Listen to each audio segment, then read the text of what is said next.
Hello, this is Bob Gray Sr. I'd like to talk with you just for a few moments.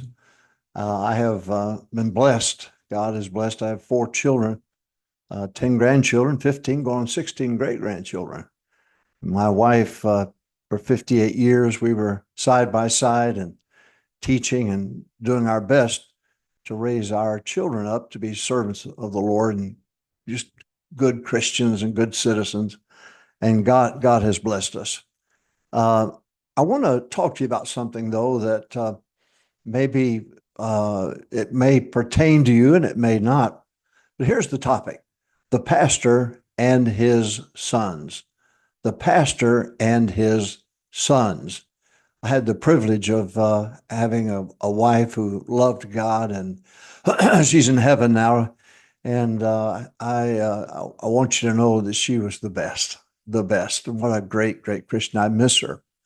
And we were side by side 52 years in the ministry together. Out of those 58, that's almost all of it. But sometimes they would ask me, how did you get your kids to turn out right? And my response always was, if you've heard me answer that, I'd say, no. The question ought to be, how do you get your kids to do right? We did not want our kids to turn out right because it was, that sounds terrible, doesn't it? But I knew that if we got them to do right, that they eventually would turn out right. Now we have to be careful. Sometimes we want to blame God and the church and the preacher and the standards and fundamentalism because our kids decide to do wrong. They do wrong because they have a will, a God-given will. And we really, my wife and I, received credit for what our children decided to do for God. When the truth is, I don't want the credit and I don't want the blame. And I was gone all the time, but Mrs. Gray was just perfect. She just was complete. She was the greatest kind of a mother that you could ever ask for. And our children are today an example of that, and proud of our kids. Every December, we used to sit down and tally up how many baptisms we had as a family. And it was always a treat and a thrill, and I enjoyed those times. But I want to focus today uh, on the pastor and his sons. And let me give you some thoughts here. Number one, do not push the boys to be preachers. Mrs. Gray and I never pushed the boys to be preachers. If God called them, that's fine. God put his hand on them, wanted them to do that, that's fine. But I didn't want that kind of a mama called, papa sent type event in their lives. Didn't want that. I wanted them to know if God chose them to be in the ministry, and really every kid, every child ought to say, in essence, if they're not in the ministry, well, why didn't God call me? Uh, because I think it's special. I think the Levites were special. The Levitical separation is certainly stronger than the Laban separation. And Moses was under the shadow of the Almighty. The standards were north and south and east and west, and the banners flew. But God said to Moses, you're going to be the leader. You better be in the very middle, underneath the shadow of the Almighty. That's the safest place to be. Don't get out close to the edge. So it's special to be a part of the ministry is a special thing. So let me give you some thoughts here of the pastor and his sons. Number one, do not push the boys to be preachers. They'll say to your sons, "Oh, I bet you want to be a preacher like your daddy." Don't you do that to them, and do not push them. Number two, instill in them a work ethic, regardless of whether or not they are in the ministry or whether or not they are a good layman. And we need a lot of good laymen in our churches. But instill in them a work ethic. Teach them how to work, how to labor. My son, oldest son Bob, was a great youth director and the best. And for 20 years, he did an excellent, excellent job. But the first couple of years after he graduated from college, I did not put him on full time. I didn't want nepotism. I didn't want people to say, well, he put him on because he's his son. No, I wanted him to earn it. And I'd see him come in and after working two jobs and UPS and other jobs and just dog tired. And sometimes he'd say to his mother, would you talk to dad about me going full time? But see, I wanted him to know what it was like to be a layman, was to barely get there for Wednesday night Bible study. and do all the work and run around and get everything done, and then end up leading the work at the house of God. I wanted him to know what it was like to be a layman, and it was a good thing for him, and I'm glad I did it. Now, the pastor and his sons. Do not push the boys to be preachers. Don't do that. Number two, instill in them a work ethic.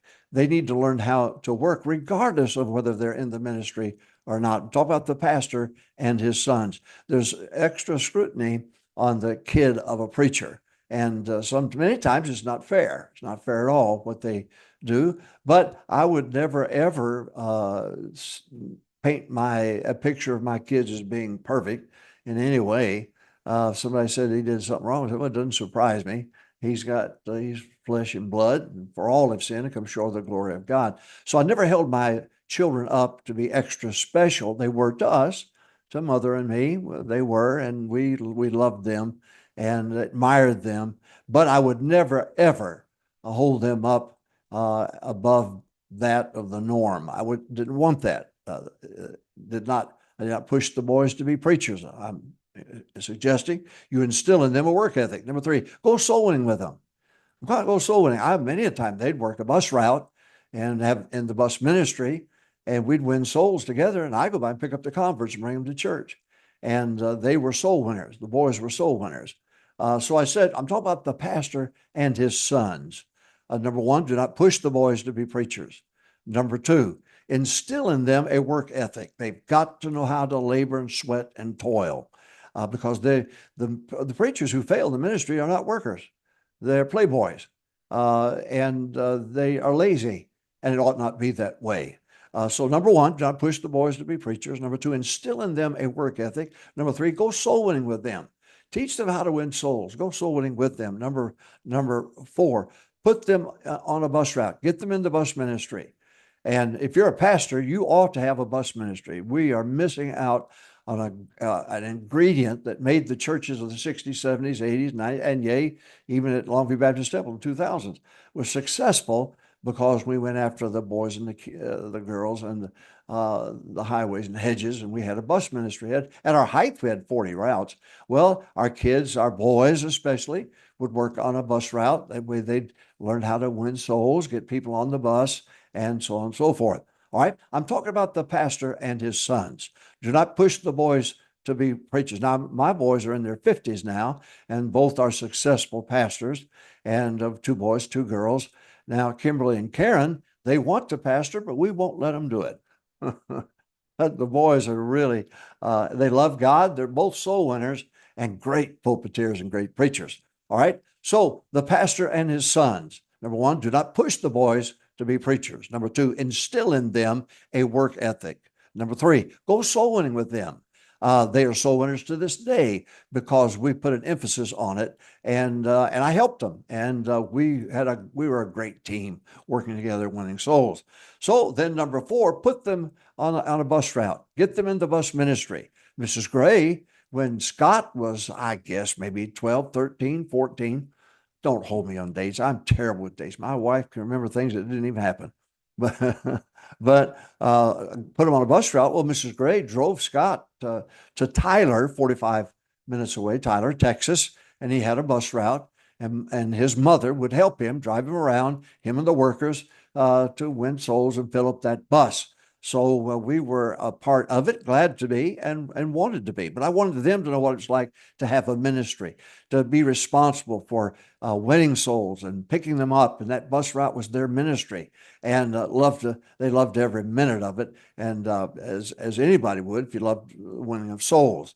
All right, I'm talking about the pastor and his sons. Do not push the boys to be preachers.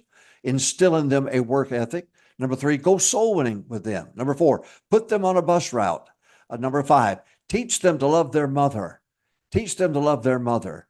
You ought to love their mom and do it in front of them. Lip lock and the whole works. Just do it right in front of them. Let them know that the dad loves his wife and loves their mother. Teach them to love their mother.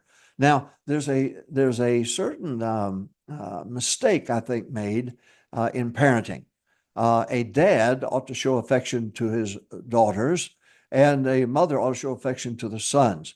there's a craving there that the female has and the male has. And rather than have them not have it, and I'm talking about the mother, don't get mad when the mother hugs the son, the father hugs the daughter. Don't get mad about it. Don't get upset about it because, oh, you're making a wimp out of the boy. No, no, the mother's loving the son, and there's a female craving and a male craving. And so you want to do right by your children, teach them holiness, teach them righteousness, teach them separation from the world. And you want to insulate them, not isolate them. Sooner or later, they're going to go to work at McDonald's and they're going to hear things they shouldn't hear. But it's the world. It's the way the world is. A dog barks, a cat meows, and sinners cuss. But you want to isolate them. No, you want to insulate them. All right. I'm talking about the pastor and his son specifically. Number one, do not push the boys to be preachers. Let God take care of that. Number two, instill in them a work ethic. There's 168 hours in the week. They need to know how to work, how to labor. And the only reason some preachers fail in the ministry is because they're lazy. I went 15 hours, I scheduled 15 hours of soul winning every week of the world. I lined up 5 souls for baptism by Saturday night, and I would go by and pick them up on Sunday morning. Now that takes work. And when you do that and you learn how to work, learn how to toil, God will bless that. If you can quote Psalm 119, I don't care. I don't care. But I do care if you're not busy winning souls and being busy and learning how to work. All right. The pastor and his sons, do not push the boys to be preachers. Instill in them a work ethic. Number 3, go soul winning with them. Number 4, put them on a bus route. Number 5, teach them to love their mother. Number 6, teach them to control their emotions. Teach them to control their emotions. There's something about when they become teenagers and all of those emotional parts of their psyche began to express themselves. One time, Bobby got mad. He put a hole in the bedroom wall, and I've laughed about this. And his mother said very calmly, said to Bobby, "Now, do you feel better? Do you feel better?" And she said, "All right, you're going to have to patch the hole in the wall and just ask yourself if you feel better." I love that. The emotion of the girls at teenage years, the emotion of the boys in teenage years. Number 7, have an open door policy. You ought to be able to discuss and talk to your boys about things as they puberty and as they get older. And don't shut the door on them. If they come in and say, "Dad, there's a girl I kind of like in school," well, sit down, have a good talk with him about it. Teach him emotion is the caboose of the train. The will is the engine of the train. And you've got to put under subjection your flesh. So if you'll do that at the beginning and don't laugh at them, sit down and have a serious talk with them. I remember one time I was with Brother Hiles. I'd preached with him 22 years. First 11 years, not every week, but once a month. And then the last 11 every week with the steering committee, fundamental steering committee. But one day I said to him, Brother Hiles, we were eating breakfast, and I said, "Brother Hiles, teach me. I'm starting to travel a lot now. Teach me how to pack." And after I asked the question, I thought to myself, "You dumb bunny, you sound like an idiot." And Brother Hiles looked up there and he looked down, scratched his chin like this, and then he said, "All right, number 1." And bless his heart, he patiently walked me through on how to pack go out, preach on, when I was preaching on Mondays and Tuesday night, and fly back Wednesday. And, but after I asked the question, I felt like an idiot, but he took it seriously. And because of that, he really opened the door for me to be able to ask him questions that may seem silly to me, but he was always willing to help me out. An open door policy. If you shut them down the first time they come in and mock them, they won't come back a second time. They won't come back a third time. You want to have that open door where they'll talk to you about anything and you'll be able to answer anything and help them. All right. I said, number 1, do not push the boys to be preachers. I'm talking about the pastor and his sons. Number 2, instill in them a work ethic. Number 3, go soul winning with them, win souls together. Number 4, put them on a bus route. Number 5, teach them to love their mother. Teach them to respect and love their mother. Number 6, teach them to control emotions. Explain to them that emotions are part of being a human being. But you teach them the emotions are the caboose, the will is the engine. Paul said, tremendous statement, to will is present with me. You know that famous chapter, do it, not do it, can't do it, so on, back and forth. But right in the middle is this gem of a truth, a diamond in the rough. To will is present with me. And very important that you teach the boys that, especially the boys, because the boys are going to be the leaders, and they've got tempers and so on, and you want to help them with that. All right. The number 7, have an open door policy. Don't laugh at them when they first come to you. It seems to be a silly question to them. It's a serious question, and so you take the time and sit down. So I remember one time one of the kids came to me and said, "Dad, what is love?" Well, that may sound trite.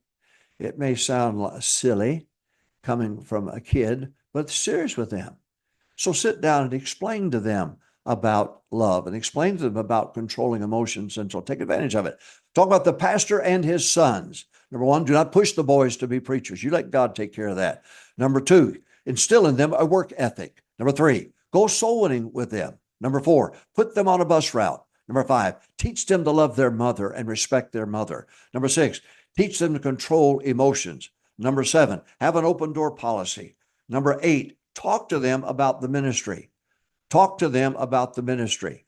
I remember one time Dr. Johnny Pope was preaching for me at the Soul Winning Clinic, and we went to have lunch, Bob and I and Dr. Pope, and we sat down, and we'd gotten our meal, and Johnny went back to get something, and while he was away, Bob asked me a question about the ministry.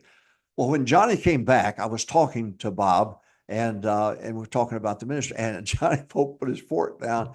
He said, "What in the world?" He said, "What's a 12-year-old kid doing talking to his dad about such a somber issue as the ministry?" Well, Bob wanted to know, and I wanted him to know. If you're a carpenter, teach your boy how to be a good carpenter. If you're a mechanic, teach your boy how to be a mechanic. You see, the things that God allows you to do as a dad, really, the kid ought to have an interest in it, should, and if they don't, that's fine too. But then take time to explain. So in my case, I took time to explain a part of the ministry to Bob, even though he was 12 years of age. He became my youth director for 20 years, and what a great youth director he was too. All right, we're talking about the pastor and his sons. Number 1, do not push the boys to be preachers. Number 2, instill in them a work ethic. They're going to have to learn how to toil and work and earn their way. Number 3, leaders earn that. You can't demand it. If you have to say to the people, "I'm the pastor here," oh boy, you've lost something. You've lost some respect. You earn that respect of leadership, and when you're a worker, you'll earn it. All right. Number 1, I'm talking about the pastor and his sons. Number 1, do not push the boys to be preachers. Number 2, instill in them a work ethic. Number 3, go soul winning with them. Number 4, put them on a bus route. Number 5, teach them to love them and respect their mother. So important, because that's going to translate into their marriage with their wife, and they'll have a respect for the wife and as a mother and as a wife. All right. Number 6, teach them to control emotions. So critical, so crucial at this age in their lives. Talk about your sons now, Pastor. All right. Number 7, have an open door policy. Don't mock what you may think of as silly questions. They're not silly. They're not silly at all, or they wouldn't ask you. But don't make light of it, or they won't come back second time, a third time. Number 8, talk to them about the ministry. Number 9, teach them the value of a buck and to save money. Teach them the value of $1 and the saving of that. I was so proud of both my boys. I'm proud of all of them, but we're talking about boys now, sons. And Scott would save up his money before the semester even began. And he had the semester paid for. Then he had the second semester paid for before he even got into college. I respected that. I thought, wow, he's on his way. And Bob, same way. And both of them are blessed financially, and God's taking care of them. But you've got to, I'm talking to the pastor and his sons, teach them the value of $1.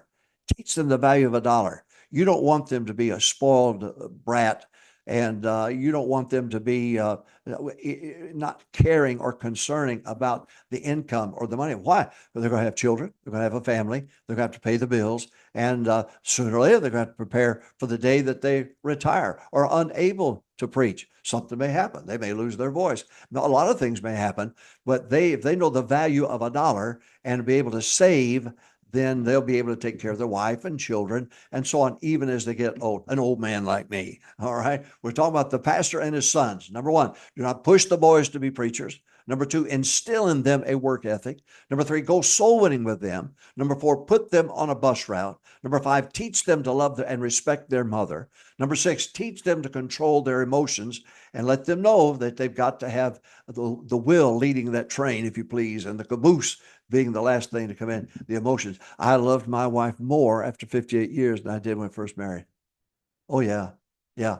Yeah. I'm just saying to you that a man that understands, if he'll put the will first and take everything else, you'll have a sweet emotional connection with the children, with the wife, and with your church and with the ministry, whatever. All right. So talk to them about the ministry. Number 9, teach them the value of a dollar and to save money. Number 10, get them to the great men of God. Get them to the great men of God. Now, I would take them, we would go as a family. If Dr. Hiles, Dr. Rice, Lester Roloff, Dr. Robertson, Dr. Malone, if they were within driving distance, we would go. And if not, we would even go get a motel room and take them. The boys got to get their picture taken with the men of God, great men of God. And they sat under their preaching and they got to know them. And I wanted them to get to the great men of God. And of course, now they're the great men of God that we have known. I preach for, preach with, they preach for me. They're in heaven. But we can get their books and read their books. We can go on YouTube and watch their sermons even. It's an amazing thing, isn't it, technology? And you get their books and read. I even reread the books of those great men every year. I want to keep my mind stayed on the great men of God of the past. They made much of God and God made much of them. And that's why we don't want to get away from what they taught us, what they gave us. And especially you're the pastor, you have boys, and you want them to know the great men of God. If they do not even end up being in the ministry, there are great qualities that these great men had. I asked Brother Hiles one time, I said, do you get the sword? I get the sword. Do you read the sermons? No, don't read the sermons. Well, you don't. Well, what do you read? He said, I read biographies. He said, I want to know what made the great men great and those character qualities, those assets that went along with the liabilities.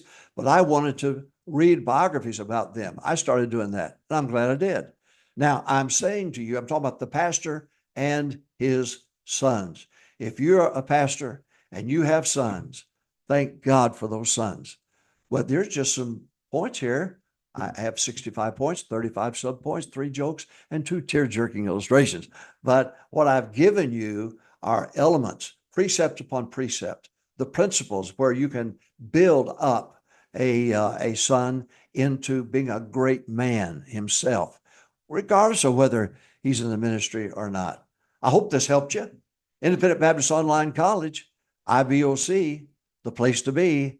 And I hope that you'll take advantage of the opportunities there. And I'm chancellor of the college and glad to be so. And enjoy the faculty. We have a full 4-year program. We have a master's program. We have a doctor's program. And but please take advantage of it and go to ibaptistcollege.org and take a look at it. And God bless you. Thank you for letting me spend this time with you.